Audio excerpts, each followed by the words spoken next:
আমি ডাক্তার আবু মাসুদ আল মামুন রিপন, একজন ইউরোলজিস্ট।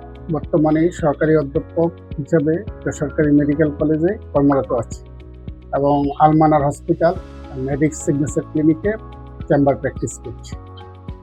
একজন ইউরোলজিস্ট মূলত মহিলা এবং পুরুষদের ইউরোলজিক্যাল যেসব ডিজিজ নিয়ে ডিল করেন সেগুলো হচ্ছে কিডনি নালী, যেটা বলি আমরা ইউরেটার, মূত্রথলি অ্যান্ড প্রস্রাবের নালী। এই নালীতে পাথর হওয়া অথবা কোনো টিউমার হওয়া, বিশেষ করে টিউমার বলতে আমরা বুঝি যে ক্যান্সার জাতীয়।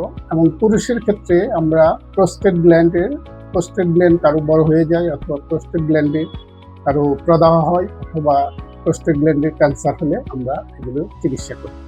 সাথে সাথে আমরা যে চিকিৎসাগুলো করি পুরুষের যৌন রোগ সমস্যা, যেগুলো হচ্ছে আমরা যে ইরেকটাইল ডিসফাংশন, পুরুষদের যে দ্রুত বীর্যপাত হয়, ওটাও কিন্তু একজন ইউরোলজিস্টই চিকিৎসা করে থাকেন। এবং একই সাথে পুরুষ যেসব কারণে বন্ধ্যত্ব রোগের আক্রান্ত হয় সেই সব বন্ধ্যত্ব ট্রিটমেন্টটা কিন্তু আমরা ইউরোলজিস্টরাই করে থাকি।